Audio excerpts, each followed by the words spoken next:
Anak, kung ano man yung iniisip mo, huwag mo nang ituloy. Kasalanan sa Diyos ang binabalak mo. Pangako, itatama ko na ang pagkakamali ko. Naririnig niyo po bang mga sinasabi niyo? Bakit yun po bang ginawa niyo hindi malaking kasalanan sa Diyos? Hindi maibabalik ng paghingi mo ng tawad ang buhay ni nanay. Kung siya walang nagawa para pagbayarin kayo sa pagtataksil niyo sa kanya, pues akong gagawa ng paraan para magbayad kayo sa mga kasalanan niyo. Aray! Ang sakit! Ang baby natin, Gaspar! Dalhin mo ako sa ospital! Iligtas mo ang baby natin! Alam kong maiintindihan ako ni nanay. Itinuro niya sa akin ang kapangyarihang ito para protektahan ng sarili ko. Pero hindi ko akalain na gagamitin ko ito laban sa inyo. Ikaw ang naturing ang pulis na tumutulong para sa kaayusan ng bayan pero sinira mo ang sarili mong pamilya. Hindi ko kayo mapapatawad. Magdusa kayo! Lumaban ka para sa amin ng anak mo. Huwag mo kaming iiwan. Taon 2008. Quezon. Napakatahimik ng kabahayan nang makauwi si Gaspar mula sa kanyang trabaho. Ilang ulit niyang tinawag ang kanyang asawang si Alma at ang anak nitong dalaga na si Bella. Biglang kinutuban ang lalaki na baka tama ang kanyang iniisip. Dali-dali siyang pumanhik at nagtungo sa bakanteng kwarto. Laking gulat niya nang madatnan ang mag-ina na nakaluhod na animoy nagdarasal. Batid ng lalaki na tinuturuan nito ang dalaga ng itim na karunungan. Naputol ang ginagawa ng mag-ina nang magsalita ang haligi ng tahanan. Alma, anong ginagawa mo? Ilang ulit ko bang sasabihin sa iyo na wag mong ituturo yan sa anak mo? Wag mo nang idamay si Bella sa mga maling gawain mo. Hindi ba't pinagbawalan na kitang gamitin yan? Sasagot na sana si Alma nang magsalita si Bella at ipinagtanggol ang kanyang ina. Hinawakan ni Alma ang anak sa braso na nagpapahiwatig na wag nang makipagtalo sa kanyang ama. Tiningnan siya ng ina sa mata at sinenyasan. Hinawakan ng dalaga ang kamay ni Alma at bumuntong hininga. Tay, wag na po kayo magalit kay nanay. Ako naman po ang nagpumilit na turuan niya ako kung paano gamitin ang aklat ng karunungan. Wala naman po sigurong mawawala kung matututunan ko yon. Hindi ko naman po basta-basta gagamitin. Nasa sakin naman po kung sa masama o mabuting paraan ko yan gagamitin. Kahit na, masama pa rin yan. Walang maganda may dudulot yan sa buhay natin. Sisirain lang niya ng buhay mo. At isa pa, malaking kasalanan sa Diyos ang ginagawa niyong yan. Pero Gaspar, alam mo naman kung bakit gusto ko itong ituro sa anak natin. Para ito sa kanyang kapakanan at kaligtasan. Paano na lang kung may mga taong mang-api sa kanya? Hindi sa lahat ng oras ay nasa tabi niya tayo para protektahan siya. Anong silbi ng pagiging pulis ko kung hindi ko kayo mapoprotektahan? Lalong-lalo na siya na nag-iisang anak natin. Kung sakali mang may mang-api sa kanya, batas ang magpaparusa sa kanila. Kailanman ay hindi maaaring ipasakamay mo ang hustisya sa mga taong nagkakasala. Basta, alam ko ang nararapat para sa ating anak. At isa pa, hindi ko naman siya pababayaang mapahamak, kaya nga itinuturo ko sa kanya yan. Bukal sa kalooban niya ang pagtanggap ng itim na kapangyarihan. Maaaring nananalaytay sa kanyang dugo ang aming lahi. May bagay na sadyang hindi namin mapipigilan, lalo na't ito ang nakatadhana para sa amin. Bata pa lamang si Bella ay madalas niya nang makita na ginagawa yon ng kanyang ina. Madalas siyang sumisilip sa tuwing si Alma ay nagsasagawa ng orasyon. Dahil sa kuryosidad, hindi na nakatiis si Bella at tinanong ang ina kung ano ang ginagawa nito. At sa paglipas ng panahon, lalo siyang nagkaroon ng interes na matutunan ang pambabarang. Ay nako, bahala na nga kayo mag-ina. Hindi naman kayo magpapatalo sa mga baluktot na katwiran ninyo Basta siguruhin mo lamang, Bella, na hindi mo yan gagamitin sa pansarili mong kapakanan. Tandaan mo na yan ang magpapahamak sa iyo pagdating ng panahon. Walang mabuting may dudulot ang kasamaan. Ewan ko ba sa nanay mong yan? Matagal ko nang pinagsasabihan na itapon na o kaya ay sunugin na ang aklat na yan. Ay. Wala nang nagawa pa si Gaspar. Malalim na buntong hininga, sabay na pailing-iling na lamang yon bago isinara ang pinto. Nagkatinginan naman sina Alma at ang kanyang anak na si Bella at napakibit-balikat na lamang. Samantala, nung araw ding yun, nagmamadaling umuwi ng bahay si Justin nang tumawag ang kanyang asawa. Ramdam na ng babae ang paghilab at ang pabugso-bugsong kirot ng tiyan ni Hilda. Nagmamadali namang umuwi si Justin at agad na sinugod sa ospital ang kanyang asawa. Nagsilang ng napakalusog na batang lalaki si Hilda at labis na kasiyahan ang nadarama ng mag-asawa nang masilayan nila ang kanilang anak. Tingnan mo, mahal, ang cute ng baby natin. Mukhang nagmana yata sa akin Ano ka ba? Siyempre ako nanay. Kaya sa akin nagmana ang anak natin. Ay, sige na nga. Kamukha mo na. Ibig sabihin, talagang mahal na mahal kong misis ko. Mababakas ang masasayang ngiti sa mukha ng mag-asawa. Agad pinaalam ni Justin ang balita sa kanyang ninong sa kasal na si Gaspar. Parehong pulis at magkasama sa trabaho ang magninong. Nung bagong kasal pa lamang sina Justin at Hilda, madalas na dumadalaw sa opisina ang kanyang may bahay. Madalas din yung may dalang pagkain para sa kanyang asawa at sa ninong nitong si Gaspar. Maging ang mga kasamahan ni Justin ay natutuwa dahil pati sila ay nabubusog sa dalang masasarap na pagkain ni Hilda. Makalipas ang 3 buwan, isang malungkot na balita ang dala ni Justin. Bakas sa kanyang muka ang lungkot at pananamlay, na halata naman ni Hilda ang kalungkutan ng kanyang asawa. Mahal, may problema ba? Bakit para yatang uutangan ng asawa ko? May problema ba sa trabaho? Ano kasi, mahal madedestino ko sa ibang lugar. Ano? Bigla naman yata. Kaya lang, wala naman tayo magagawa dahil kasama sa trabaho mo yan. Ilang buwan ko palang nakakasama ang baby natin. Mawawalay na ako agad sa tabi niya. Ay. Huwag ka mag-alala, mahal. Umuwi ka na lang kapag bakante ka. Basta kahit malayo ka sa amin ng anak mo, ingatan mong sarili mo dahil maghihintay kami ni baby sa pag-uwi mo. Oo, mahal. Mamimiss ko kayo, lalo ng baby natin. Mag-iingat din kayo dito, ha? Lalo ka na, kakapanganak mo pa lang. Bawal ang mabinat, kaya huwag ka munang magkikikilos dito sa bahay.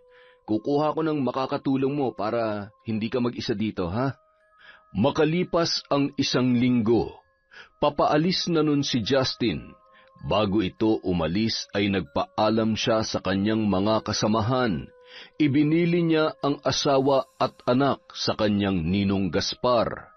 Hindi naman napigilan ni Justin ang pagluha sa kanyang pag-alis habang nagpapaalam sa kanyang asawa.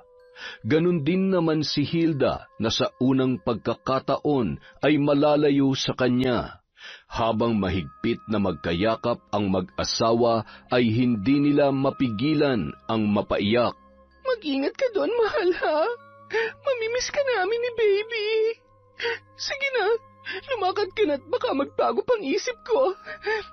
Baka hindi kita payagang umalis. Ay naku, mahal ko naman. Kung pwede nga lang talaga Basta tandaan mo, para naman to sa kinabukasan natin. Lalong-lalo na kay baby. Alam ko, nagbibiro lang naman ako. Kahit naman hindi ako pumayag, wala naman akong magagawa Ayaw ko naman mawalan ka ng trabaho dahil lang sa ayaw ko mawala ka sa piling namin. Ganun talaga. Kaya kailangan natin magtiis. Sige na, mag-iingat ka. I love you. Muling hinagkan ni Justin ang kanyang mag-ina bago tuluyang lumabas ng bahay. Sinundan na lamang ng tingin ni Hilda ang asawa mula sa bintana ng kanilang bahay.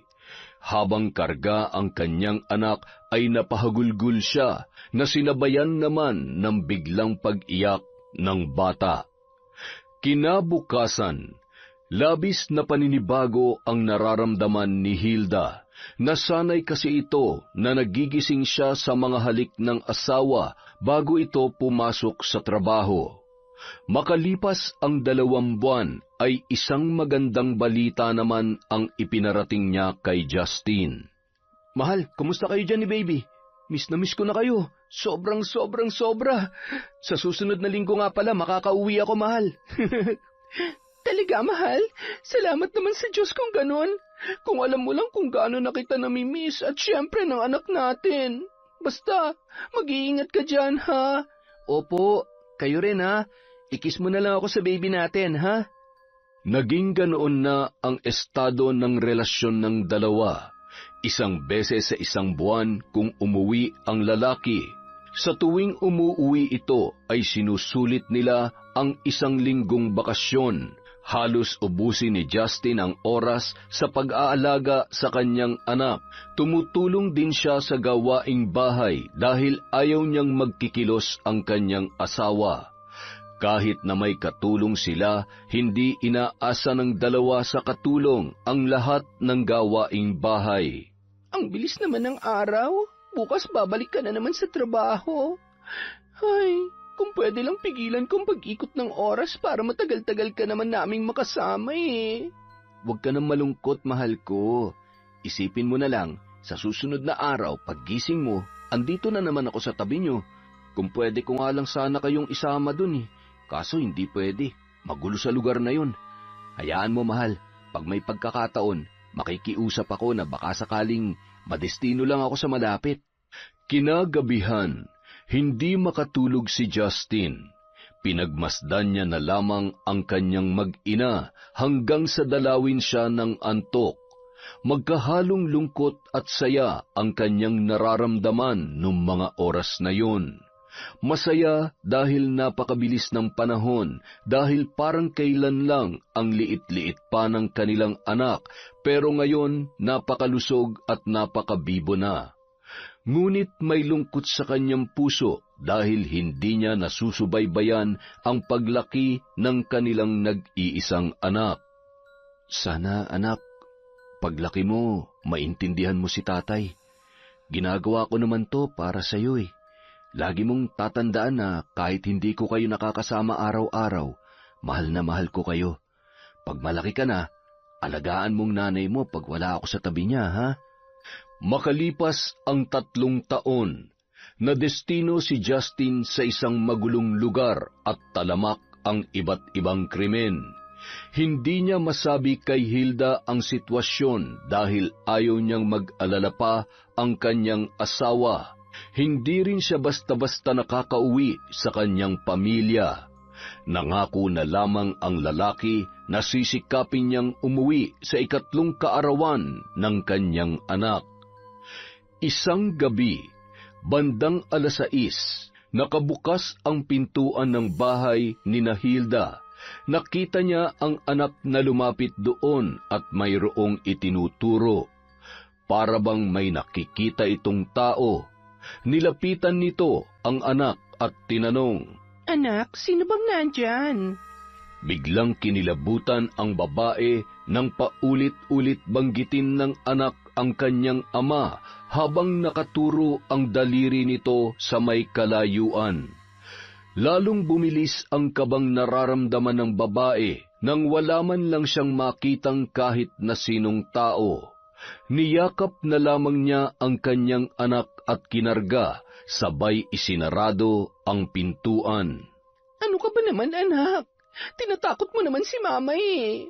Wala naman si papa. Nasa work siya. Siguro miss mo na siya, no? Ay, huwag ka mag-alala. Malapit na ang kaarawan mo kaya makakasama na ulit natin siya. Napapikit na lamang ng mata si Hilda at nanalangin. Naalala niya ang mga kasabihan ng mga matatanda na kapag nagpapakita daw ang isang tao ay maaaring may masamang nangyari dito. Diyos ko, kayo na pong bahala sa asawa ko. Ilayo niyo po siya sa anumang kapahamakan. Sana walang mangyaring masama sa kanya. Ipinauubaya ko po sa inyo, Ama, ang kaligtasan ng mahal kong asawa. Nakatulog na lamang si Hilda sa sobrang pag-aalala. Sinubukan niyang tawagan ang lalaki, ngunit hindi niya yon makontak. May mga pagkakataon kasi na mahina ang signal sa lugar na yon. Kinabukasan, nagising si Hilda na parang may dumampi sa kanyang noo.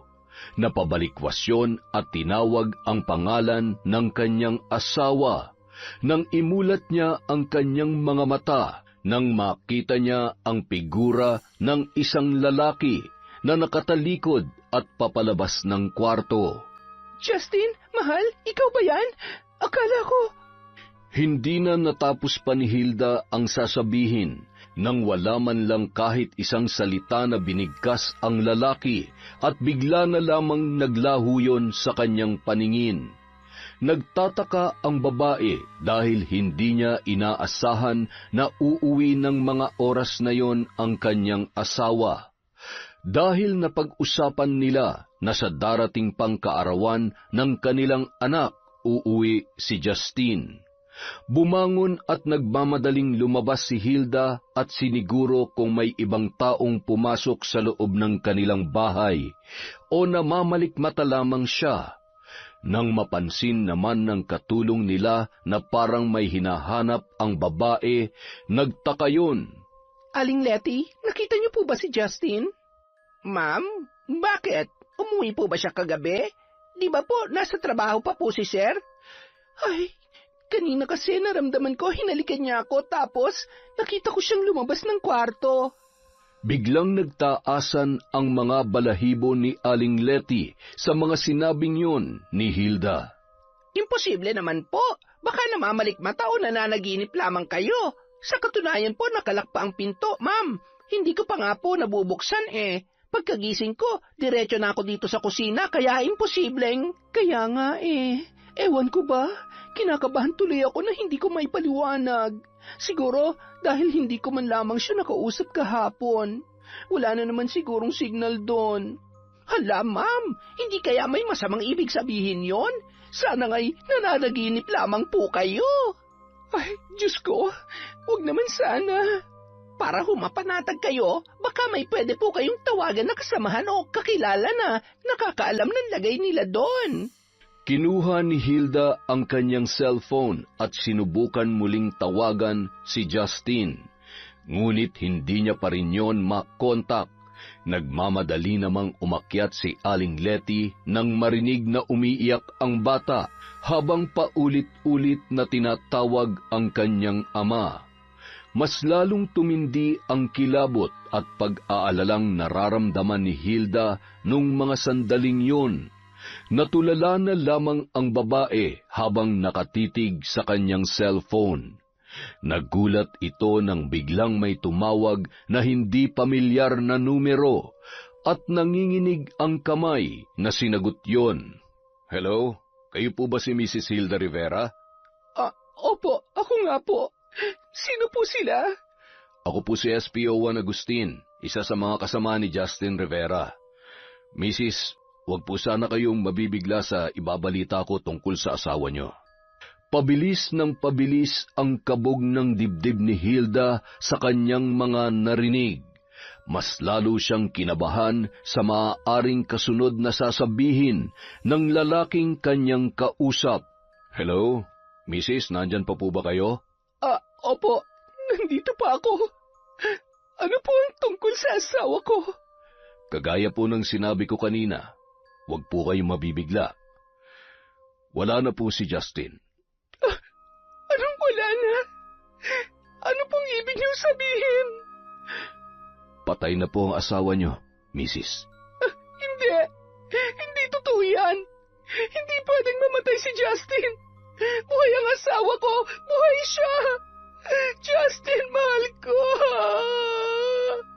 Habang pinapaliwanag ng lalaki ang nangyari, halos blanko na ang isip at hindi na makahinga si Hilda. Sa sobrang sakit na kanyang nararamdaman, Napahagulhol na lamang ito at naglupasay sa sahig. Namatay si Justin sa isang kinasang operasyon ng kanilang samahan laban sa mga drug pusher. Nagpalitan ng putok ang magkabilang grupo at sa kasamaang palad, tinamaan si Justin. Dinala pa sana siya sa ospital, ngunit dineklarang dead on arrival na ang lalaki. Umalingaw-ngaw ang iyak ni Hilda sa buong kabahayan at natarantang bumaba si Aling Letty sa pag-aalala nito kung ano ang nangyari sa kanyang amo. Ma'am, ano pong nangyari sa inyo? Bakit po kayo umiiyak? Aling Letty, patay na si Justin. Wala nang asawa ko. Justin, bakit mo kami iniwan? Bakit?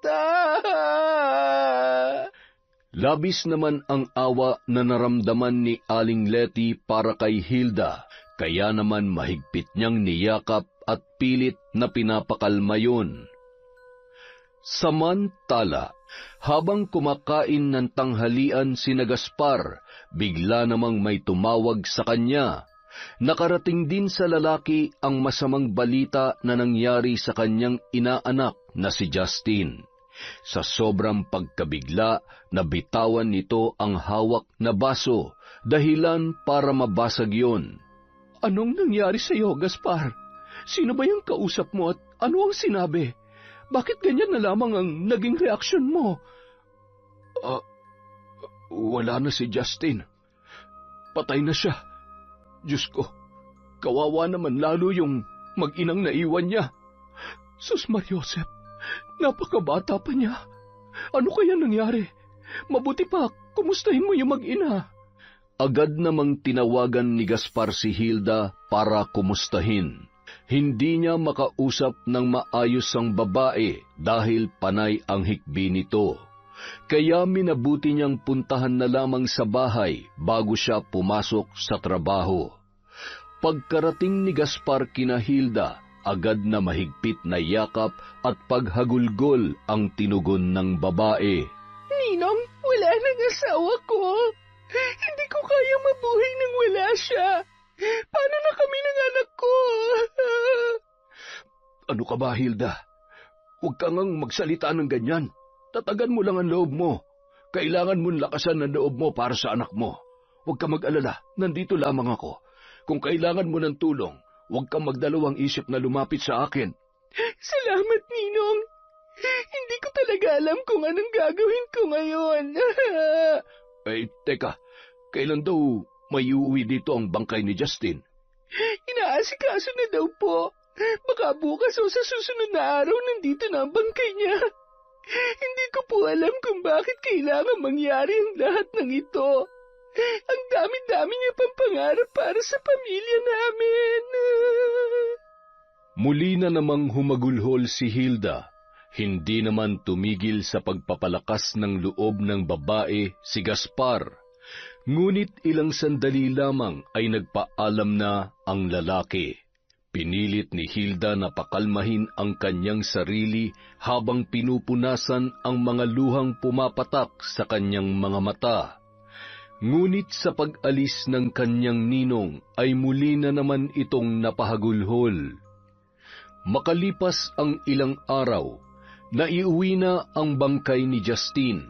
Halos mahimatay si Hilda nang makita ang katawan ng kanyang asawa. Justin, mahal ko. Ang daya-daya mo. Sabi mo, uuwi ka sa karawan ng anak natin. Hindi naman itong usapan natin eh. Paano na kami ngayon ng anak mo? Mahal na mahal kita. Isang linggong binurol ang mga labi ni Justin. Gabi-gabi pumupunta si Gaspar para alalayan ang kanyang inaanak na nooy halos wala ng ganang kumain. Maging ang asawa ni Gaspar na si Alma at ang anak nitong si Bella ay nakikiramay din. Nakiramay din ang mga dating kasamahan ng lalaki sa trabaho. Naging malungkot ang mga yugto nang ihatid na sa huling hantungan ang labi ng lalaki.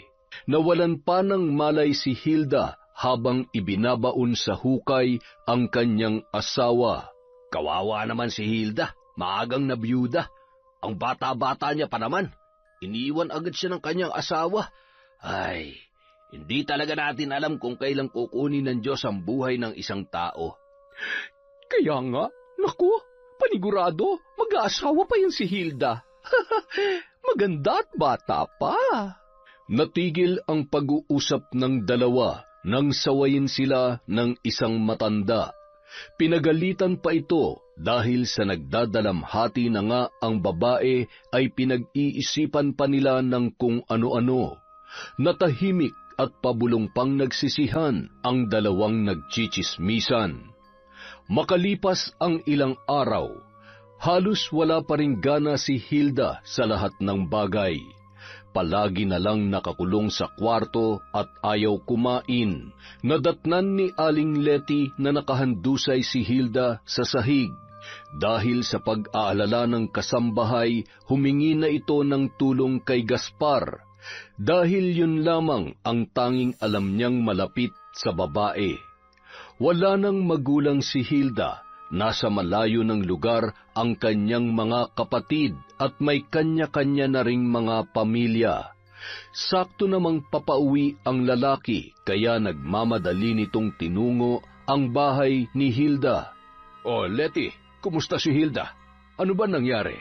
Ikinuwento ni Aling Letty sa lalaki ang kanyang nadatnan nung mga oras na yun. At sinabi niya rin na halos ilang araw na itong walang ganang kumain. Maya-maya, nagising na si Hilda at pagmulat ng kanyang mga mata ay una niyang nakita ang kanyang ninong Gaspar. Ninong, ano pong ginagawa niyo dito? Tinawagan ako ni Letty. Nawalan ka raw ng malay. Nag-aalala na siya sa kalagayan mo. Hilda, ano ka ba naman? Bakit pinababayaan mong sarili mo? Tingnan mo nga ang itsura mo, oh. Naiintindihan ko ang sakit at lungkot na nararamdaman mo. Pero sana naman, huwag mong kalimutan na may anak ka pa. May rason ka pa para mabuhay. Nawalan na siya ng ama. Ano na lamang ang mangyayari kung pati ikaw ay mawawala din sa kanya? Muli na namang napahagulhol ang babae. Niyakap at inalo naman ito ng kanyang ninong. Medyo napatagal ang lalaki sa bahay ni Hilda. Hindi rin nito namalayan na tumatawag na ang kanyang asawa. Samantala, Nay, bakit parang hindi po kayo mapakali dyan? Teka, hindi pa rin po umuwi si tatay? Yun nga anak eh. Kanina ko pa tinatawagan, hindi naman sumasagot. Nag-aalala na tuloy ako sa kanya. Alam mo naman ang nangyari dun sa inaanak niya, hindi ba? Ayaw kong mangyari rin yun sa tatay mo. Nasaan na kaya ang lalaking yun? Sa kabilang banda, napagtanto ni Gaspar na lumalalim na ang gabi at nagpaalam na ito kay Hilda. Muli niyang pinagsabihan ang babae at pilit na pinapalakas ang loob. Nagpasalamat naman ang kanyang inaanak at humingi ng paumanhin sa abala. Samantala, halos mag-aalas 10 na nang makauwi si Gaspar. Tulog na rin si Bella nung mga oras na yon, at tanging si Alma ang nadatnan ng lalaki na naghihintay sa kanyang pag-uwi. "Saan ka galing? Bakit ngayon ka lang? Kanina pa ako tawag ng tawag sa'yo. Bakit ba hindi mo sinasagot ang tawag ko? Akala ko'y kung ano na nangyari sa'yo." "Pasensya ka na, tinawagan kasi ako ng katulong ni Hilda. Nahimatay si Hilda kaya nataranta ng matanda, kaya ayun, pinuntahan ko. Nakakaawa ang kalagayan niya. Hanggang sa ngayon ay hindi niya pa rin matanggap ang pagkamatay ni Justin." Napabuntong hininga na lamang si Alma at pumasok na sa kanilang kwarto para matulog. Nagbihis at agad na ring natulog ang lalaki at hindi na ito naghapunan pa. Nawalan na siya ng ganang kumain dahil sa pag-aalala sa kanyang inaanak. Makalipas ang ilang araw, napapadalas ang pagdalaw ni Gaspar sa bahay ni Hilda para kumustahin ang mag-ina. hanggang sa naging dahilan na yon ng pagtatalo ng mag-asawang Gaspar at Alma. Ginabi ka na naman. Napapadalas na yata yung pag-uwi mo ng gabi Pwede ba, Alma, pagod ako? Gusto ko na magpahinga. Wala na akong oras para sa pagbubunganga mo. Ano ba namang ikinagagalit mo? Andito na ako. Anumang oras ako umuwi, ang mahalaga, uuwi pa rin ako. Sa edad nating ito nagagawa mo pa rin talagang magselos. Walang oras ang pagbubunganga. Talaga ba? Pero kay Hilda naglalaan ka ng oras para puntahan at alagaan mo mag-ina? Akala mo ba hindi ko alam? Gaspar? Sabihin mo nga sa akin, may relasyon na ba kayo? Kilabutan ka nga sa pinagsasasabi mo, Alma. Alam mo naman kung anong pinagdadaanan ng bata. Parang anak ko na mag-asawang yon. Kailangan ng karamay ng tao. Kung ikaw nasa sitwasyon niya, siguro maiintindihan mo kung bakit ko to ginagawa. Lintik na yan. Ilang buwan na ba nakalipas? Hindi niya pa ba matanggap ang pagkawala ng asawa niya? Bakit? Wala bang pwedeng ibang dumamay sa kanya? Ikaw talaga? O baka naman paraan niya lang yun para mapalapit ka sa kanya? O baka naman ikaw tong kating-kati na pumunta doon? Ay, nako, eto na naman tayo. Ilang ulit ko bang sasabihin sa'yo na walang namamagitan sa amin ni Hilda? Ang dumi ng isip mo. Sa edad ko bang to papatulan pa ako nun? Kung wala ka ng matinong sasabihin, itiko mo na lang yung bibig mo. Matutulog na ako. Ay, nagising si Bella na nooy mahimbing na ang pagkakatulog. Dinig na dinig niya ang pagtatalo ng kanyang mga magulang. Nay, Tay, nag-aaway po ba kayo? Hindi, anak. May hindi lang kami mapagkasunduan ng tatay mo. Sige na, bumalik ka na sa kwarto mo. Laging pinagtatakpan ni Alma ang kanilang pagtatalo. Ayaw na ayaw niyang malaman ng anak na nag-aaway sila ng kanyang asawa. Pero batid ni Bella na nagsisinungaling ang kanyang ina dahil sa nakikita niya sa reaksyon at kilos ng kanyang mga magulang. Simula ng araw na yun, napapadalas na ang pag-aaway ng dalawa, dahilan para mas lalong umuwi ng gabi si Gaspar para makaiwas sa pagbubunganga ni Alma. Makalipas ang 1 taon, unti-unti na ring natatanggap ni Hilda ang pagkawala ng asawang si Justin. Muli nang nanumbalik sa dating sigla ang babae. Gayunpaman, naging madalas pa rin ang pagpunta ni Gaspar para bisitahin ang mag-ina. Natutuwa akong makita ulit yung mga ngiti mo. Sabi ko naman sa iyo pasasaan ba't makakalimot ka rin? Maraming dahilan para mabuhay. Andyan ang anak mo. Ibuhos mong pagmamahal mo sa kanya. Maraming salamat po, Ninong. Malaki po ang naitulong niyo sa akin. Hindi ko po alam kung paano babangon ulit kung wala po kayo. Sabihin niyo po kay Ninang salamat din at hinahayaan niya kayong tulungan kami ng anak ko. Hindi alam ni Hilda na ang ginagawang pagtulong sa kanya ni Gaspar ay isa sa mga dahilan kung bakit madalas mag-away ang mag-asawa. Hanggang isang araw, napuno na ang lalaki sa walang tigil na pagbubunganga ng kanyang asawang si Alma. Umalis yon ng bahay at pumunta kay Hilda. Ninong, bakit po kayo biglang napadalaw? May problema po ba? Bakit po ganyan ang itsura niyo? Pinapasok ni Hilda ang lalaki at ipinaghanda ng maiinom. Doon na rin nagsimulang magkwento si Gaspar. Ngunit hindi nito binanggit na si Hilda ang isa sa mga dahilan kung bakit sila nag-aaway ng kanyang asawa. Nang mahimasmasan si Gaspar ay nagpaalam na rin ito sa babae. Pasensya ka na, Hilda, kung naistorbo pa kita. Gusto ko lang maglabas ng sama ng loob. Kung hindi ako umalis kanina, siguradong hindi matatapos ang pag-aaway namin. Ano ba kayo, Ninong? Wala po yon. Kung noon ako may problema at dinamayan niyo po ako, ngayon ako naman ang dadamay sa inyo kapag may problema kayo. Kaya wag po kayo mag-alala. Ayos lang po sa akin. Kaya kahit anong oras po, welcome na welcome kayo dito sa bahay. Nang sandaling makauwi si Gaspar ay tulog na ang kanyang asawa. Ngunit kung inaakala niyang makakaligtas siya sa pagbubunganga ni Alma, ay nagkamali siya dahil pagkagising nito ay muli na naman silang nagtalo. Saan ka pumunta kagabi? Pumunta ka na naman ba dun sa babae mo? Ano ba, Alma, ang aga-aga? Hindi ka ba napapagod?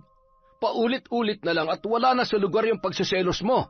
Natigilan si Alma nang makitang naalimpungatan ang anak nilang si Bella at pinuntahan sa kwarto ang mag-asawa.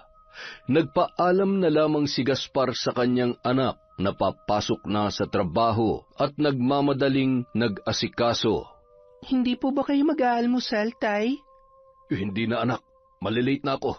Sa presinto na lamang ako kakain.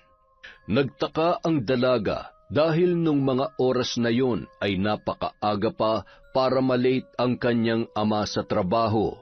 Batid ni Bella na nagkatampuhan na naman ang kanyang mga magulang. Nay, nag-away na naman po ba kayo ni Tatay? Ay, ewan ko ba dun sa tatay mo? Huwag mo na lamang pansinin. Kumain na nga lamang tayo. Sa paglipas ng mga araw, lalong naging mas malapit at naging malalim ang pagkakaunawaan ni Gaspar at Hilda. Palagi namang inaasikaso ng babae tuwing pumupunta doon ang kanyang ninong. Masayang nakikipaglaro ang lalaki sa anak ni Hilda. Nakangiting pinagmasdan ng babae ang dalawa habang naglalaro. Hindi rin nito mapigilan na pumatak ang kanyang mga luha dahil hindi niya maiwasang maalala si Justine. Siguro kung nabubuhay ka pa ngayon, asawa ko, ganyan na ganyan rin kasaya habang kalaro mo ang anak natin. Sayang lang at hindi mo na nasilayan ang paglaki niya. Oh, Hilda, ano nangyari sa'yo? Bakit ka umiiyak? May problema ka ba? Wala po. Naalala ko lang po si Justine at natutuwa lang po ako na nakikitang masaya kayo ni Baby. Biglang lumapit si Gaspar at hinawakan ang kamay ni Hilda. Nagulat naman ang babae sa ikinilos ng kanyang ninong. Alam mo, Hilda, sa totoo lang, hindi ko maipaliwanag ang sayang nararamdaman ko sa tuwing nandito ako sa bahay niyo. Yung tipong para akong nasa tahimik at payapang lugar. Naiinggit nga ako kay Justine dahil mayroon siyang asawang katulad mo. Kahit wala na siya, napakaswerte niya pa rin. Hindi ko alam kung ano tong nararamdaman ko sa'yo. Biglang napatras ang babae at nagpumiglas sa pagkakahawak ni Gaspar. Po, ano pong ibig niyong sabihin?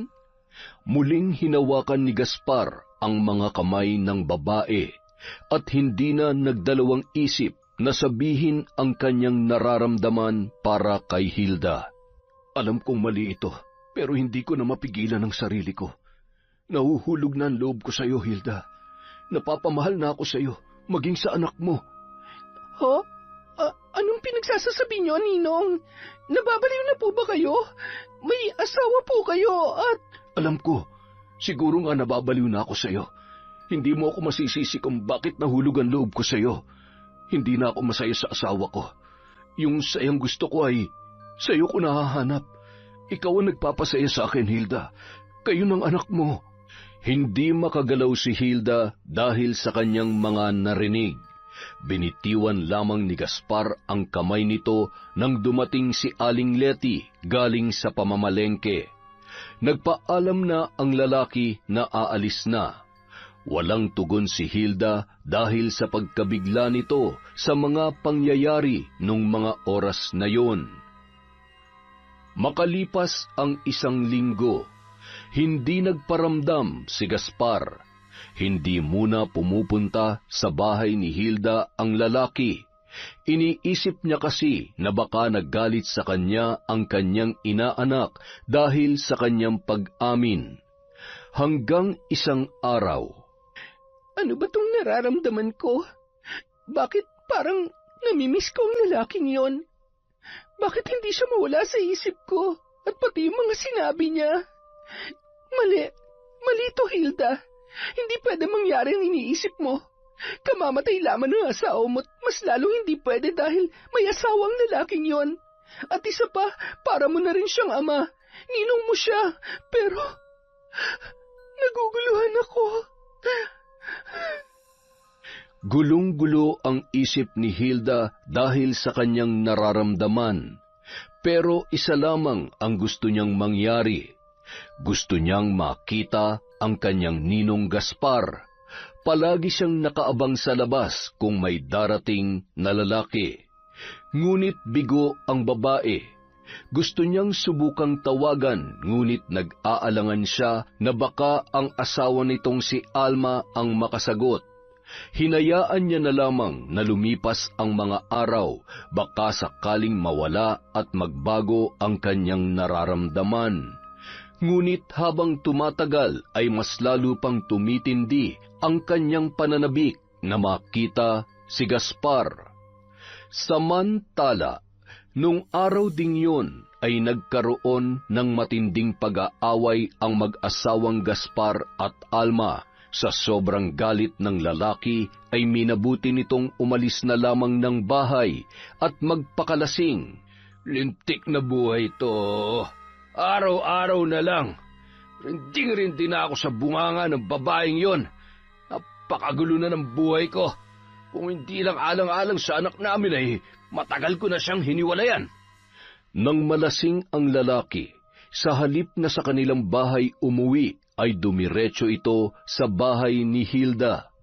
Nagulat at nagtataka ang babae dahil sa alanganing oras na ay may kumakatok pa sa kanilang pintuan. Nang silipin niya at nakita ang lalaki, ay agad niya itong pinagbuksan. Ninong, ano pong ginagawa niyo dito? Teka, lasing po ba kayo? Inalalayan ni Hilda si Gaspar na pumasok at pinaupo sa sofa. Kumuha agad ng towel at palangganang may tubig ang babae. Habang pinupunasan, tinatanong naman ni Hilda kung ano ang nangyari at bakit ito nagpakalasing. Walang yung babae yon. Palagi na lang ako inaaway. Napapagod na ako sa ugali niya. May kung anong tuwa ang naramdaman ni Hilda nang muli niyang makita si Gaspar. Pagkatapos niyang punasan ng lalaki ay pinagpalit niya yon ng damit. Pinasuot niya ang damit ng kanyang yumaong asawa na nooy nililigpit niya nung mga oras na yon. Biglang bumilis ang tibok ng kanyang puso nang pagtingin niya sa lalaki ay mukha ng kanyang asawa ang kanyang nakikita. Napakaganda ng mga ngiti mo. Alam mo, Hilda, napakaswerte ni Justin. At magiging maswerte ang lalaking muli mong mamahalin. Mabait at... Hindi na napigilan pa ng babae ang bugso ng kanyang damdamin at sinabayan niya na rin ang mainit na halik na pinakawalan ni Gaspar. Hanggang sa ang mapusok na halik ay nauwi sa hindi inaasahang pangyayari. Sakto namang nung araw na yon ay umuwi si Aling Letty kaya walang nakakaalam sa namagitan sa kanilang dalawa ng gabing yon. Nagising na lamang ang dalawa na magkayakap at wala ng mga damit. Patawad, Hilda. Hindi ko sinasadya. Nadala lang ako ng aking kalasingan. Patawarin mo sana ako. Kasalanan ko rin naman, kaya huwag na tayo magsisihan. Ano nang gagawin natin ngayon? Paano kapag nalaman to ni Ninang? Hindi to pwedeng malaman ng asawa ko. Ibang magalit si Alma, kaya kailangan mag-ingat tayo. Mahal kita, Hilda. Kung papayag ka, ilihim natin ang relasyon natin. Alam kong mali ito, pero gusto kong malaman mo na masayang-masaya ako ngayon at hindi ko pinagsisisihan ang nangyari sa atin. Tumango na lamang si Hilda at niyakap si Gaspar. Simula ng araw na yon, nagkaroon na sila ng lihim na relasyon. Napadalas na muli ang pagdalaw ng lalaki at kapansin-pansin na ang mga pagbabago sa kilos at tinginan ng dalawa. Maging si Aling Letty ay naninibago na sa kaswitan at pag-aasikaso ni Hilda kay Gaspar. Ngunit hindi na lamang ito binibigyan ng mali siya ng katulong. Nagpapalitan na rin sila ng mga matatamis na mensahe sa kanilang telepono. Nakahalata na rin si Alma sa kinikilos ng kanyang asawa.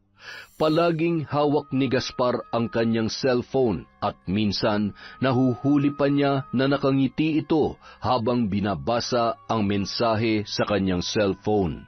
Sa tuwing tumutunog yon ay walang kasing bilis na dinadampot ng lalaki na parabang may tinatago at ayaw mabasa ng iba. Malaman ko lang na nampababae ka.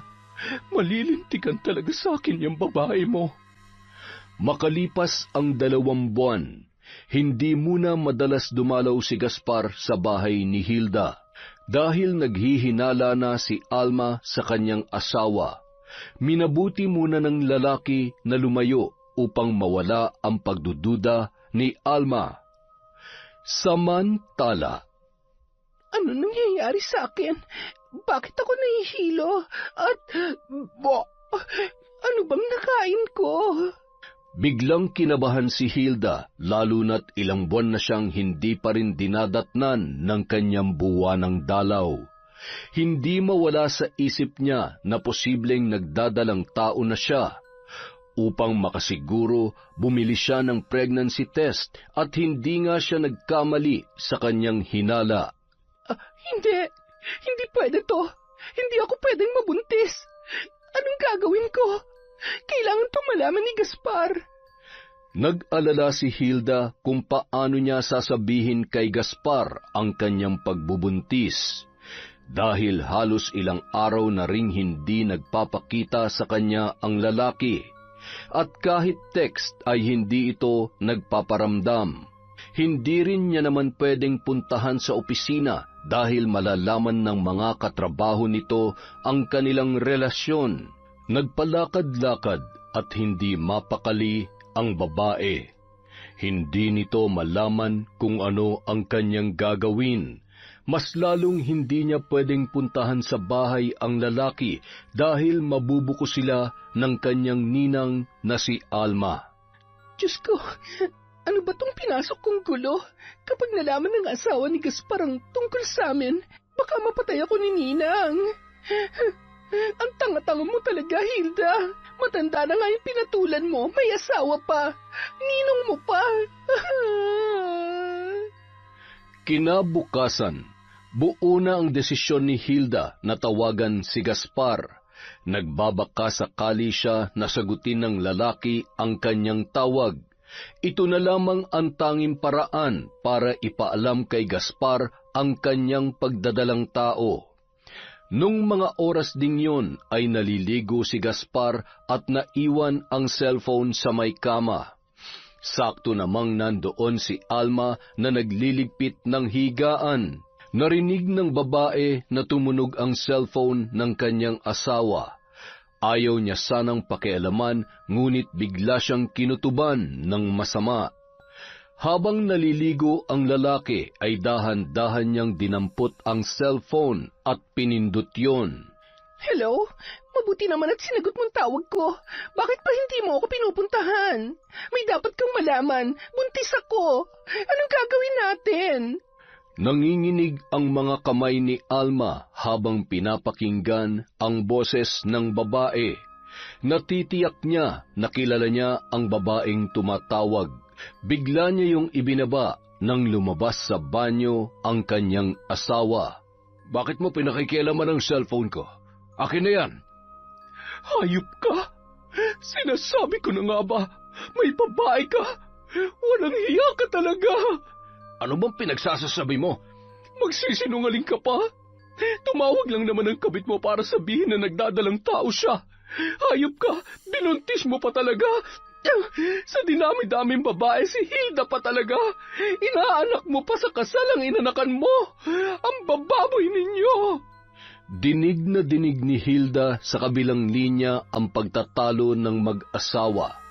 Labis na takot at gulong-gulo ang utak ng babae. Malaking pagsisisi ang kanyang nararamdaman. Patawarin mo ko, Alma. Oo, nagkaroon kami ng relasyon ni Hilda. Pero tinigil ko na dahil alam kong mali. Nadala lang ako nung mga panahon na ang gulo-gulo ng buhay natin. Hindi mo ako masisisi kung sa mga panahong yun ay nahanap ko ang kapayapaan sa piling niya. Palagi mo na lang akong inaaway ng walang dahilan kasi. Patawarin mo ako kung nagkasala ako. Hindi pa rin yun sapat na dahilan para pagtaksilan mo ko. At nagbunga pa talaga ang mga kahayupan ninyo. Napakasama mo. Hindi ako magseselos ng walang dahilan. Hindi kita mapapatawad, Gaspar. Lumayas ka. Kinasusok lamang kayang pagmumukha mo. Naririnig mo ba ako? Lumayas ka! Nung mga oras na yon, sakto namang kaaalis lamang ni Bella ng bahay, kaya hindi nasaksihan ng dalaga ang mga tagpong yun. Umalis na lamang si Gaspar para mahimasmasan ang galit ng kanyang asawa. Nagmamadali niyang pinuntahan si Hilda para alamin ang buong katotohanan. Si Alma naman ay nagwawala at naglulupasay sa galit sa kanyang asawa at sa babae nito. Nang makarating si Gaspar sa bahay ni Hilda ay nagmamadali yung bumaba ng kanyang kotse at pumasok sa loob ng bahay. Agad namang tumakbo papalapit si Hilda at niyakap ng mahigpit si Gaspar. Hilda, totoo bang buntis ka? Oo, Gaspar. Hindi ba tumawag ako sa iyo kanina? Oo, buntis ako. At hindi ko na alam kung anong gagawin ko. Alam na ni Alma na may namamagitan sa atin. Galit na galit siya. Itigil na natin ito, Hilda. Susustentuhan ko yung bata. Magpapakaama ko sa kanya. Ngunit putulin na natin ang kung anumang namamagitan sa atin. Isang pagkakamali lamang yun at... Pagkakamali? Ganun na lang yon? Hindi ako papayag. Kailangan mo akong panagutan. Panindigan mo lahat ng pinangako mo. Gaspar, ang sabi mo, ayaw mo na sa kanya at ako na ang mahal mo. Gulong-gulo ang isip ni Gaspar. Hindi niya alam kung sino ang pipiliin. Napamahal na rin sa kanya si Hilda at magkakaanak pa sila. Pero sa mata ng Diyos at sa batas, si Alma pa rin ang legal niyang asawa. Mahal niya rin ang anak nitong si Bella at ayaw niyang masira ang kanilang pamilya. Uminom at nagpakalasing ang lalaki bago siya umuwi sa kanilang bahay. Samantala, walang tigil sa pag-iyak si Alma sa labis na sakit na nararamdaman.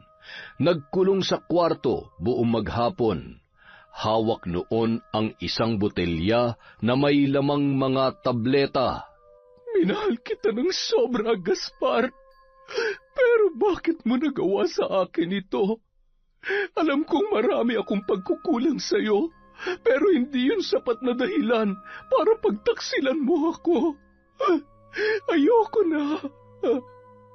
Pagod na ako. Walang pagdadalawang isip na nilunok niya lahat ng gamot na laman ng botelyang yun.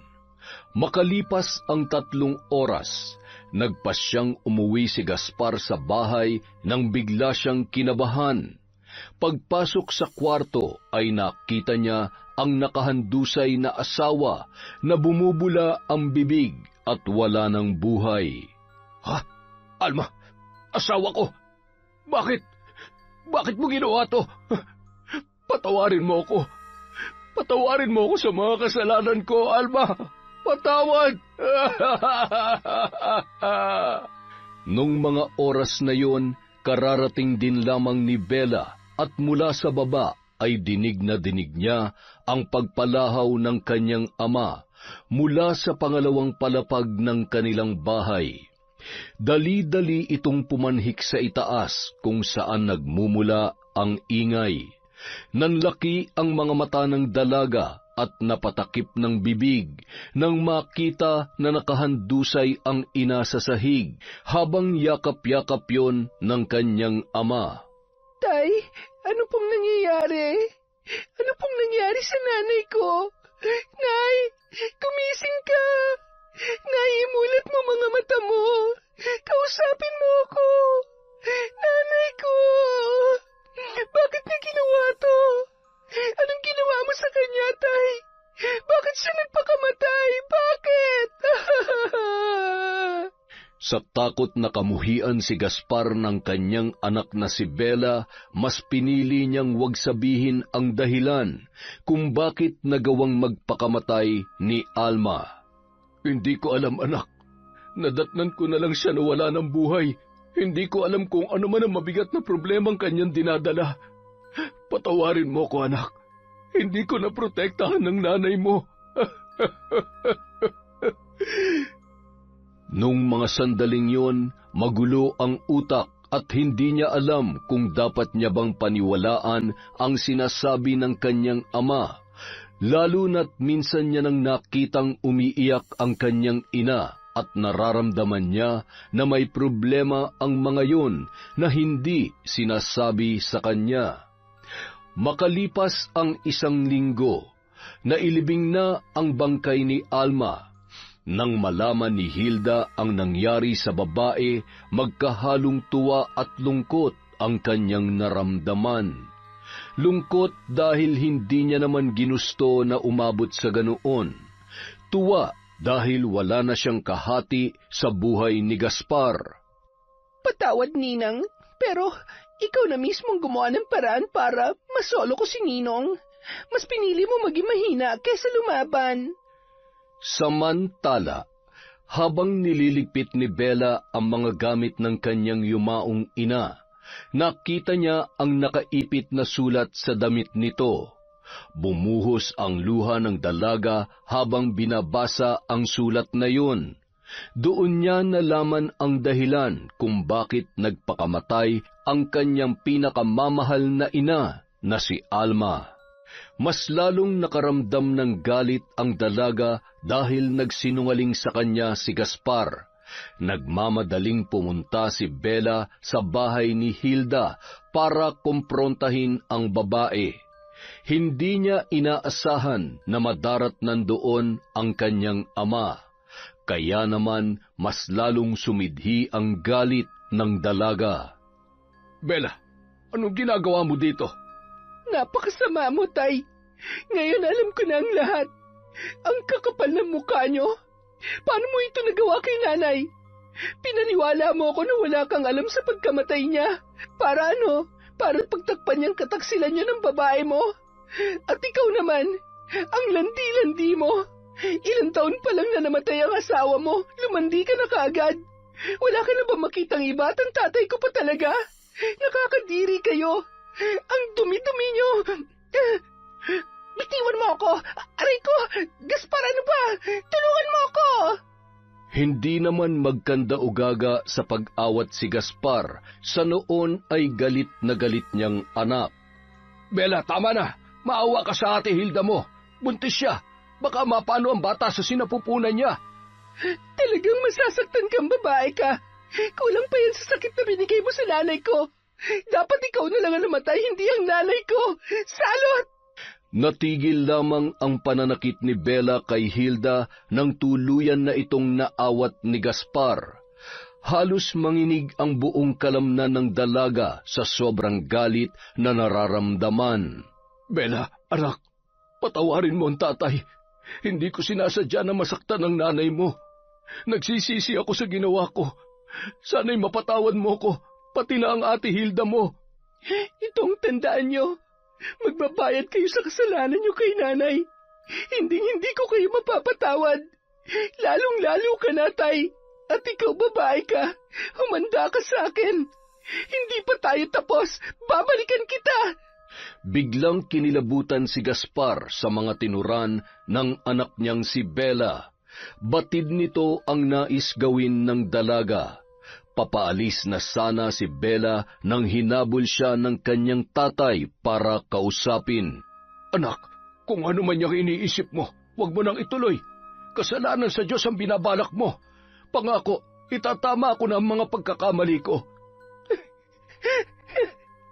Naririnig niyo po bang sinasabi niyo? Bakit yung ginawa niyo hindi ba malaking kasalanan yun sa Diyos? Hindi may babalik ng paghingi niyo ng tawad ang buhay ni nanay. Kung siya walang nagawa para pagbayarin kayo sa pagtataksil niyo sa kanya, pues ako ang gagawa ng paraan para magbayad kayo sa mga kasalanan niyo. Sabay tumalikod na si Bella at naglakad papaalis sa bahay ni Hilda. Nagpasya si Gaspar na wag na munang umuwi para bantayan si Hilda at ang magiging anak nito. Nang sumama ang pakiramdam ni Hilda na noon ay nagdadrama lamang para hindi iwanan ni Gaspar. Kinagabihan, hindi natulog si Bella. Inantay ng dalaga na sumapit ang hating gabi. Kinuha niya ang isang kahon kung saan nakalagay ang mga kagamitan ng kanyang ina sa pambabarang. Habang inaantay ang pagpatak ng 12:00, inayos niya ang mga gagamitin sa pagsasagawa ng ritual. Ilang sandali pa, sumapit na ang takdang oras. Nagsimula na ang dalaga sa pambabarang kay Hilda at maging sa kanyang ama. Sinindihan niya ang kandila, kinuha ang papel kung saan nakasulat ang buong pangalan ng dalawa. Gamit ang kandilang nakasindi, sinunog niya ang papel habang paulit-ulit na binibigkas ang pangalan na nakasulat doon. Kasunod ng mga kahindik-hindik na salita. Ngayon matitikman niyo ang aking paghihiganti. Ipapalasap ko sa inyo kung anong sakit ang binigay niyo sa nanay ko. Dapat sa mga katulad niyo, hindi binibigyan ng puwang na mabuhay dito sa mundo. Mga manloloko, taksil at walang puso. Patuloy sa pag-usal ng mga salita si Bella hanggang sa maupos na ang kandila. Pagkatapos ay nilagay ng dalaga ang abo ng nasunog na papel sa isang lalagyan. Kasabay ng natunaw na kandila ay nilagay niya rin ang napakaraming dinikdik na sili bilang tanda kung gaano kaanghang ang siling nilagay niya, ay ganoon din ang galit na nararamdaman ng kanyang puso.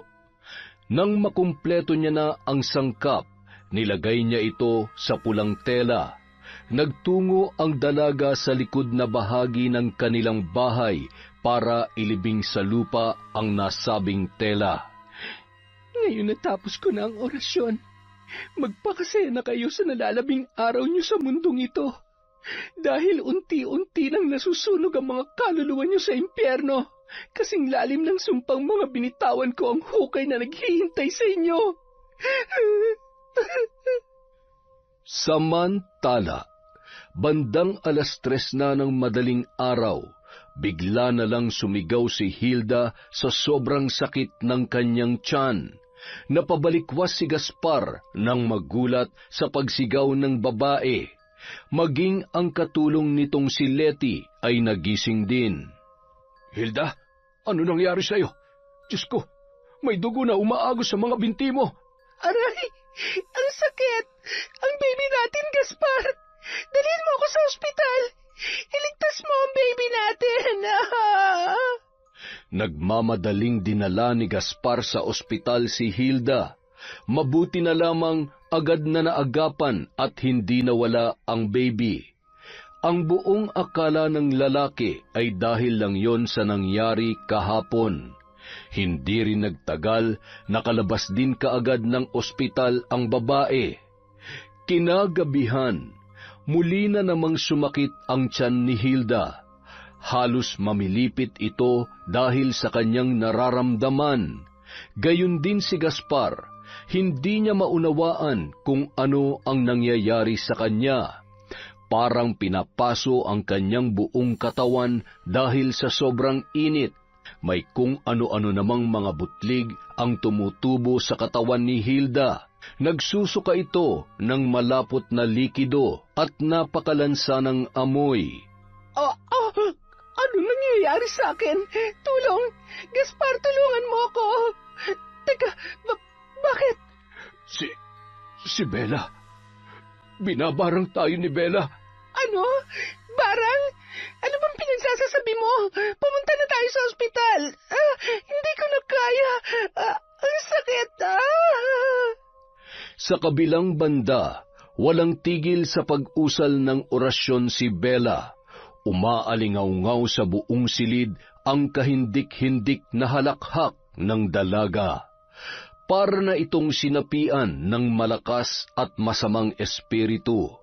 Nanlilisik ang kanyang mga mata sa sobrang galit at walang tigil na paghalakhak. Ganyan nga. Lasapin niyo ang sakit. Nagsisimula pa lamang ako. Kulang pa yan sa pasakit na pinaramdam niyo kay nanay. Samantala, patindi ng patindi ang pananakit ng tiyan ni Hilda. Halos hindi na ito makalakad dahil sa sobrang sakit. Wala pa ring pagbabago sa kalagayan ni Hilda at Gaspar. Isa lang ang makakatulong sa atin para mawala ang sumpa. Kailangan nating magpatingin sa albularyo. Hindi tayo matutulungan ng kahit na sino pa mang doktor. Si Aling Letty naman ang tumulong sa kanila upang maghanap ng mahusay na albularyo. Nakiusap siya na kung pwede ay sumama na lamang ito sa bahay dahil sa kalagayan ng mga biktima. Hindi naman nag-alinlangan ang matanda at agad na sumama sa babae para doon isagawa ang gamutan. Nang makarating sa bahay, inuna munang gamutin ng albularyo si Hilda dahil mukhang malubha ang kanyang kalagayan. Malaki ang kasalanan ninyo sa taong gumawa nito sa inyo. Sinubukan nyo na bang humingi ng tawad sa kanya? Nararamdaman ko, lalo na sa iyo, Gaspar, na malapit sa iyo ang nasa likod ng pagdurusa ninyo. Masyado siyang malakas ngayon dahil sa galit at puot na bumabalot sa kanyang puso. Hayaan ninyo, gagawin kong lahat ng aking makakaya para mawala ang sumpa o maibsan man lamang ang nararamdaman ninyo. Taimtim na nagdasal ang manggagamot gamit ang isang medalyon. Gumuhit ng pakrus ang matanda sa noo ni Hilda, sabay hinipan ng 3 beses. Ilang sandali lang ay biglang nakaramdam ng lakas ang babae at nawala ang kanyang pananakit ng tiyan. Maging ang mga butlig na tumubo sa kanyang katawan ay unti-unti na ring nawawala. Ganoon din ang ginawa ng matanda kay Gaspar. Nawala rin ang init at iba pang nararamdaman ng lalaki. Pansamantala lamang ang kaginhawahang mararamdaman ninyo ngayon, ngunit babalik at babalik ang sumpa sa inyong mga katawan hanggat hindi kayo humihingi ng kapatawaran. Kasabay ng paghupa ng galit ay ang kawalang bisa ng sumpa. Mabuti na lamang at malakas ang kapit ng bata sa sinapupunan mo, dahil kung nagkataon, nawala na ang bata sa tiyan mo. Ilang buwan ang lumipas, hindi pa rin nawawala ang sumpa kay Hilda, maging kay Gaspar, ngunit mas malala ang sinapit ng babae. Unti-unti na ring lumalaki ang tiyan ni Hilda at hirap na siyang kumilos. Kung titingnan ang kanyang tiyan ay hindi karaniwan ang laki noon at kakaiba ang itsura sa natural na nagdadalang tao. Nakaratay lamang siya sa higaan habang pinagbubuntis ang anak nila ni Gaspar. Pabalik-balik din sa kanilang bahay ang matandang albularyo para sa paggagamot sa babae. Para na rin masiguro ang kaligtasan ng ipinagbubuntis nito. Doon na rin naninirahan si Gaspar para mabantayan ng mabuti ang kanyang bagong kinakasama at ang magiging anak nito. Isang araw, hindi nagdalawang isip si Gaspar na puntahan ng anak kahit na ipagtabuyan pa ito ng dalaga. Anong ginagawa niyo dito? Di ba mas pinili niyo ang babaeng yon? Doon na kayo sa kanya. Huwag na kayong babalik dito. Anak, hindi ko sila pinipili. Mas kailangan lang talaga nila ako. Pareho ko kayong mahal.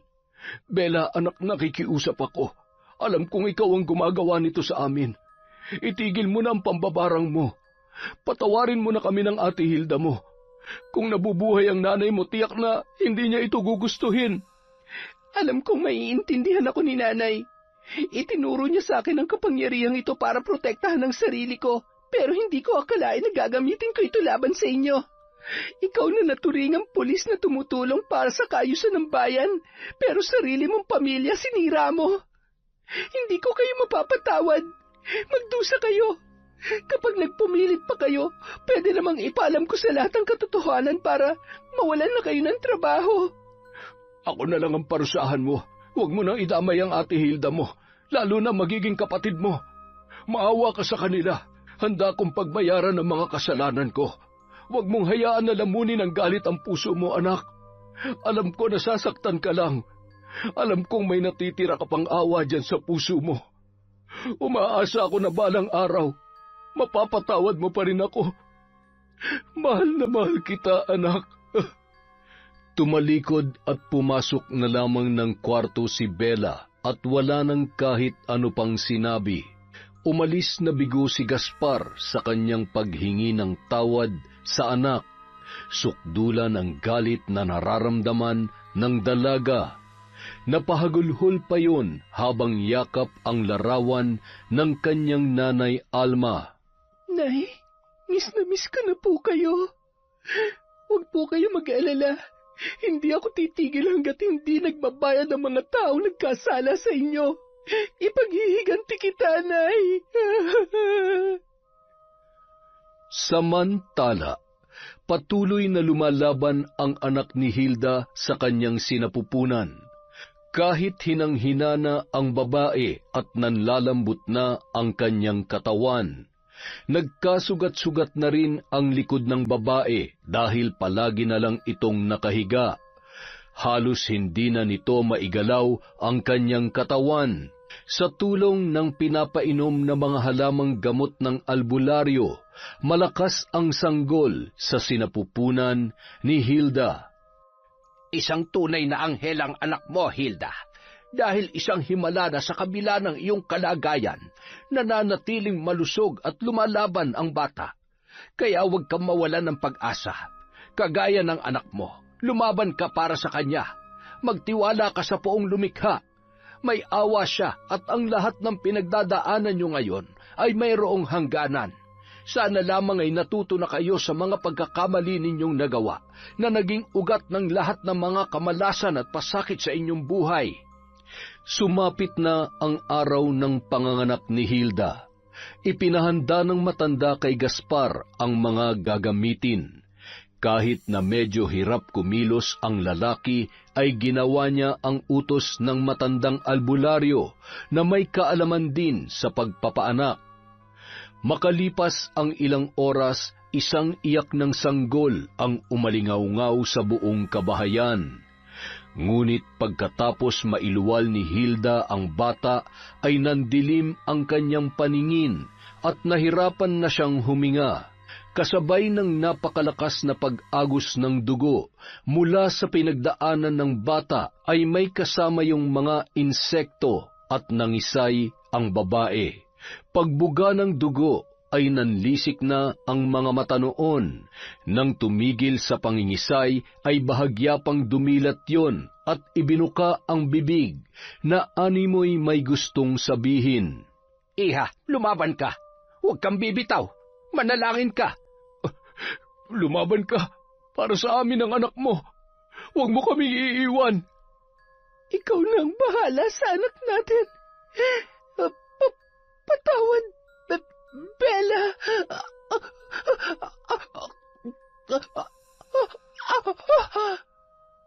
Hindi mapigilan ni Gaspar na humagulgol dahil sa sinapit ni Hilda. Nagpupumalahaw na yakap-yakap ang babae. Tama na, Gaspar. Pagpahingahin mo na si Hilda.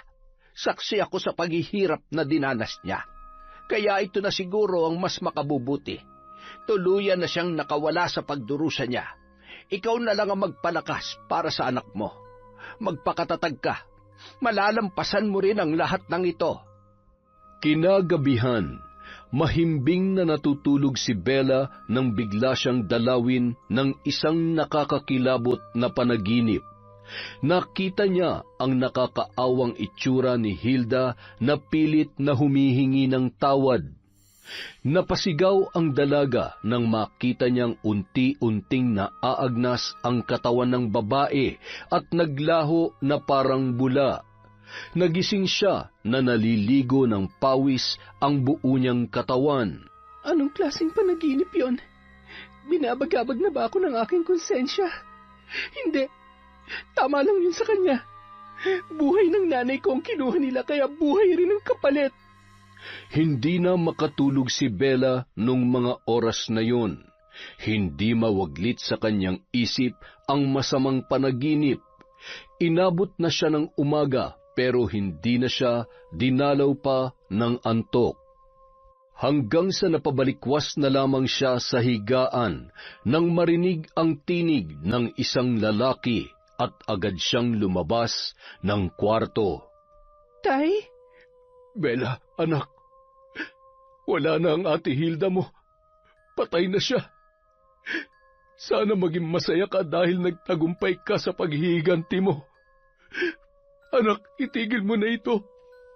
Bawiin mo na ang sumpang binigay mo sa akin. Paano na kayong mga anak ko kung pati ako'y mawawala sa inyo? Hayaan mong bumawi ako sa iyo, anak. Patawarin mo na ang tatay. Pinagsisisihan ko ng lahat ng mga ginawa ko. Alam kong hindi ko na maibabalik pa at maitatama ang lahat.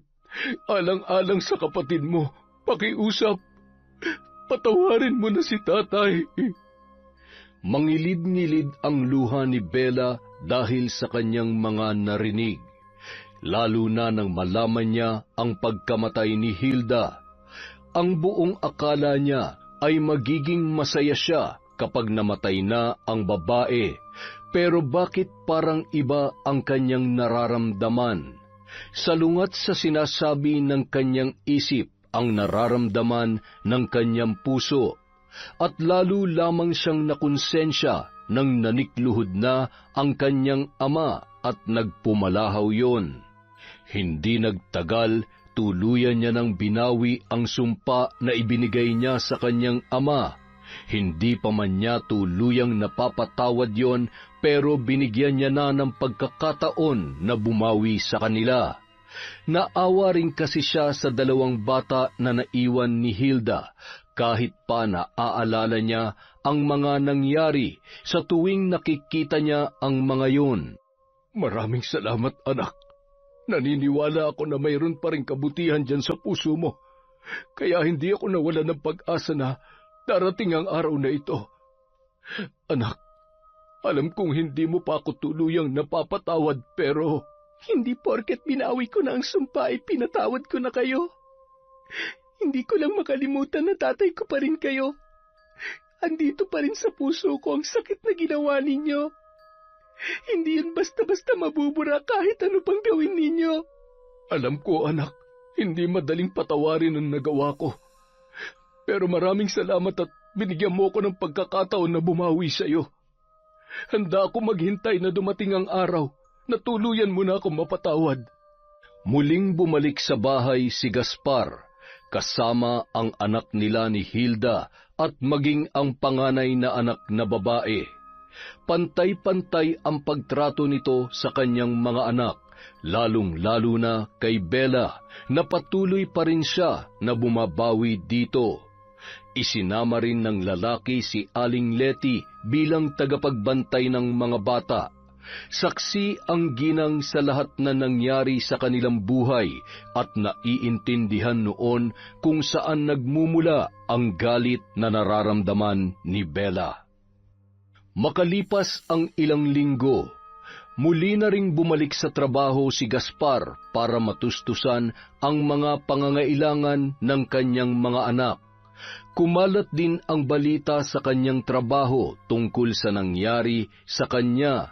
Hindi ito naging dahilan para siya ay matanggal dahil wala namang nagrereklamo laban sa kanya. Diyos ko, maraming salamat po at unti-unti nang bumabalik sa normal ang buhay namin.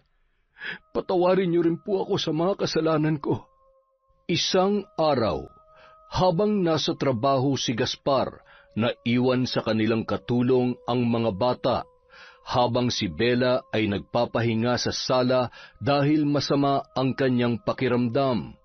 Uminit ang ulo nito dahil sa patakbo-takbo habang naglalaro ang panganay na anak ni Hilda. Hoy bata, pwede tumigil ka? Ang gulo-gulo mo. Hindi mo ba nakikitang nagpapahinga ako? Nakakainis. Ginawa ng bahay ang puno ng bahay na to. Aling Letty, patigilin mo nga ang batang yan, kundi masasaktan ko yan. Palaging mainit ang ulo ni Bella sa mga anak ni Hilda. Tuwing umaalis ang kanyang ama, ay doon niya lamang binubuhos ang pagkainis sa mga bata. Lalong naiinis at nagseselos ang dalaga sa tuwing nilalambing ito ng batang lalaki. Pwede ba umalis ka nga? May ginagawa ako. Doon ka sa yaya mo magpatulong. Alis! Umiyak na lamang ang bata na lumapit kay Aling Letty. Pinatahan na lamang ito ng ginang at sinabihan na baka masama lamang ang pakiramdam ng ate niya kaya mainit ang ulo. Halos araw-araw, ganoon ang sitwasyon nila sa bahay. Kapag nandoon si Gaspar, ay pilit na nagtitimpi si Bella sa pagkainis sa mga bata, lalo na kapag nabubulahaw ang dalaga sa oras ng kasarapan ng kanyang tulog. Rinding-rindi siya sa lakas ng pag-iyak ng sanggol. Wala siyang magawa kundi ang mapatakip na lamang ng unan sa kanyang tainga. Buwisit talaga mga bata to. Kainis. Nawala nga malandi nilang ina, nag-iwan naman ng mga salot.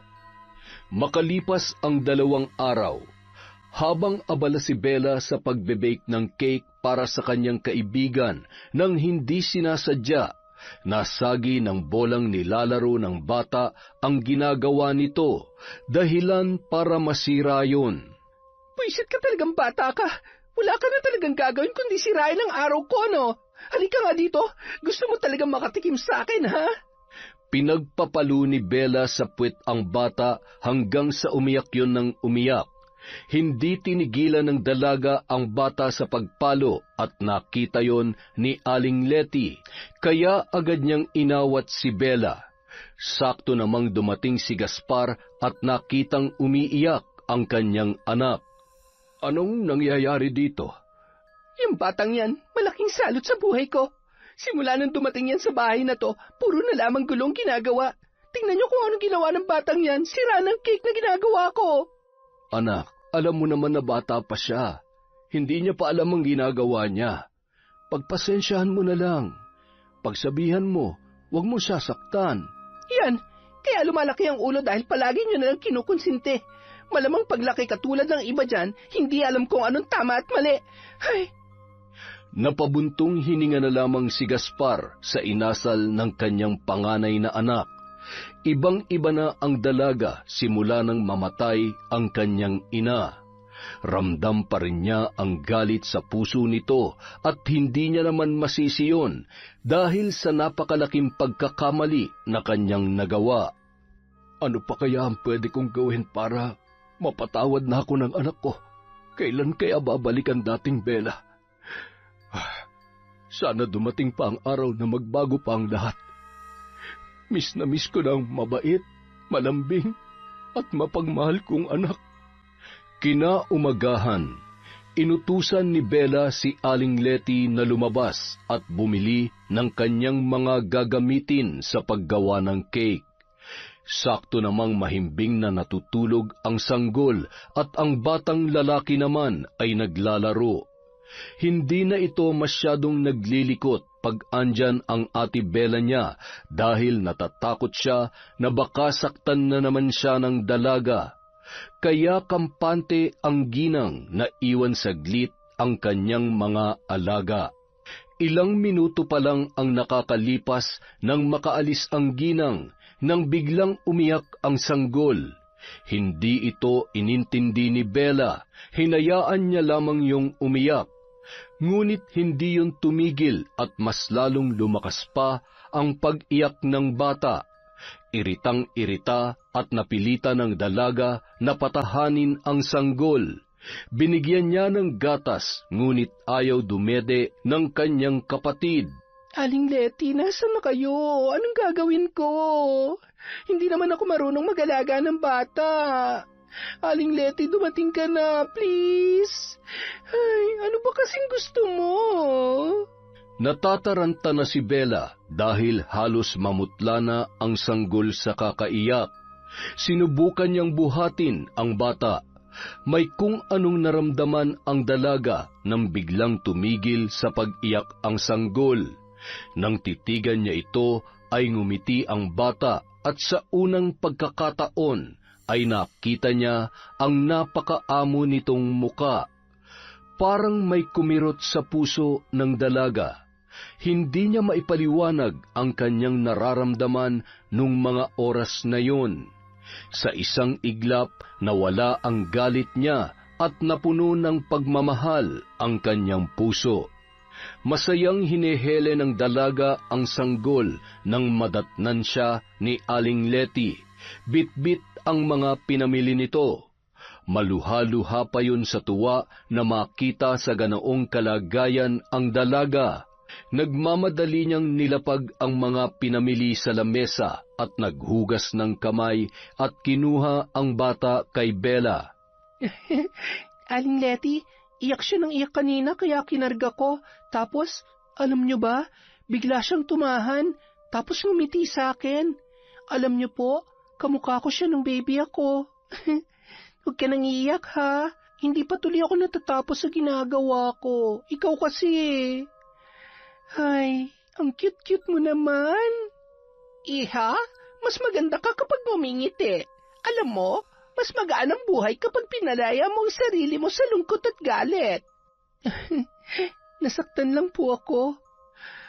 Ay, sinusubukan ko naman po. Susubukan ko po ulit, Aling Letty. Aling Letty, pwede ko po ba kayong yakapin? Namimiss ko po kasi si nanay. Ay nako, kahit ako'y medyo pawis, sige kung maiibsan niyang bigat, lungkot o kung anumang nararamdaman mo, sige. Sandali lang, ilalagay ko muna suko na itong kapatid mo. Ayan, halika na, yakapin mo na ako hanggat gusto mo. Salamat po. Pwede ko rin po ba kayong tawaging nanay? Kung okay lang po. Ikaw na bata ka. Kung ano-ano yung pinag-iisip mo, siya kung diyan ka magiging masaya. Sige, simula ngayon, pwedeng-pwede mo kung tawaging Nanay Letty. Salamat po. Kinahapunan, nadatnan ni Gaspar na masayang nakikipaglaro si Bella sa dalawang anak ni Hilda. Totoo ba itong nakikita ko o nananaginip lamang ako? Bella! Huwag po kayo mag-alala. Totoo po lahat na nakikita ninyo. Ngayon ko lang napagtanto na walang kinalaman ng mga batang ito sa kasalanan ng kanilang ina. Sa kasalanan po ninyo. Pinapatawad ko na rin po si Ate Hilda. Sana mapatawad niya rin po ako sa nagawa ko sa kanya. At pinapatawad na rin po kita, Tay. Maraming salamat, Bella. Hindi mo alam kung gaano ko kasaya ngayon. Sana masaya rin ang nanay mo kung nasaan man siya ngayon. Mahal na mahal ko kayo. Salamat. Niyakap ng mahigpit ni Gaspar ang kanyang anak na si Bella. Hindi rin mapigilan ni Aling Letty na madala at mapaluha sa kanyang nakikita. Nanay Letty, bakit po pati kayo naiiyak dyan? Abate, sinong hindi maiiyak para akong nanonood ng teleserye. Masaya lang ako dahil dininig na ng Diyos ang panalangin ko na magkaayos na kayo ng tatay mo. Saksi ako sa mga pinagdaanan ng pamilyang ito, kaya natutuwa akong makita kayong ganyan. Ay, ano ba yan? Ang OA ko naman yata. Makaiyak naman ako, kala mo, kasapi ako sa pamilyang ito. Ano ba kayo, Aling Letty? Pamilya rin namin kayo. Nagpapasalamat nga po ako sa inyo dahil hindi nyo kami iniwan sa kabila ng masalimuot na nangyari sa aming pamilya. Napakalaki po ng utang na loob ko sa inyo. Maraming salamat. Napuno ng iyakan at tawanan ang buong kabahayan. Simula noon, sama-sama na silang nagsisimba linggo-linggo at namamasyal. Hinukay ni Bella ang pulang telang binaon niya sa lupa. Sinunog ng dalaga kasama ang mga kagamitan sa pambabarang. Masaya ang ama nitong si Gaspar dahil sa ginawa ng anak at kahit kailan ay hindi na ito matutuksong gamitin ang itim na kapangyarihan. Huliman para itama ang mga pagkakamali at hindi man maibalik ang panahon at buhay na nawala, Mahirap mang makalimot sa sakit at magpatawad, pero tanging kapatawaran din lang ang magpapalaya sa pusong puno ng galit at puot. Yon! Napakaganda na naman ang kwento natin. Maraming salamat po ulit sa paulit-ulit at walang sawang pakikinig sa Kwentong Enteng. Meron po ulit tayong shout-out. Simulan po natin kay Merly Pura from Riyadh, kay Heli Borja, hi po kay Ava Selina Cacalda, congratulations! Kay Brethart Vahelidad from Kuwait, hi po kay Sally Roldan, kay Mami from Doha, Qatar, kay Len TV, kay Hondra Delin, kay Christine Guevara from Lebanon, hello po kay Almira Africano from Bobon and Samar, kay Marie Felipa Tana Franca, advance happy birthday po sa April 23. Hi kay Jonalyn Tudalias, hello po kay Dimples Yumi, kay Jonah Masirag, hi po sa mga massage therapist from Polomolok, South Cotabato na sila RJ, Sherlyn, Francis, Losi, Benigno at Biba Dimasu. Hi po kay Hana Maylin Sesgundo, kay Cherry Mukbangers Mr. Tama po ba? Hi po kay Alma Naong, kay Filipina Palsario from Germany, hi kay Mel Santarita, kay Litz Mabag, kay Monica Nieves, kay Elena Ondong, kay sa Jebo Besidelias family, especially kay Rainier Gian from Rochiel. Hi kay Siren Carmen 01, kay Zairab Sharif from Kuwait, kay Kat Burglar Cutie, Ashley Domingo, Baby Joy Susano, Gina Asuncion, hi kay Kurt Patrick Garcia, kay Margaret Osong, kay Hondra Delin from Dubai, kay Dayan Supapo, kay Monet Rivera from Taytay Rizal. Hi kay I Love Resort Pinay. Hello po kay Maribel Santiago, kay Chander de Guzman, kay Jonalyn Mix Vlog, kay Miss Maura, shout out kay Rosa May from Saudi, kay Gloria or Gloray Ramos from Saipan. Hello kay Sam Escobar, kay Jenna Manila, Michelle Esperon. Hello din po kay Chris Alcantara, kay Geraldine De Leon from Liho, Batangas, kay Amy Rosales from Qatar. Hi po kay Vicky Yabut, kay Archel Talyan from Camiguin. Shout out kay Bengski from Dubai, kay Rekeli Hasegawa from Japan, kay Peter Paul Hinampas from Rachel Ignacio. Hi po sa Galedo family from Laguna. Hi kay Lori Bobes, Ryan Alba, Ate Risa Kahayag from Elidia Bobes. Hi sa Cervantes family at kay Mama Ali Cervantes na bagong yanggaw from Maranilla Cervantes at syempre kay Lynette Reparado. Maraming salamat po sa pagsuporta sa Kwentong Enteng. Mag-iingat po tayong lahat and stay healthy everyone. Maraming salamat ulit from Kwentong Enteng.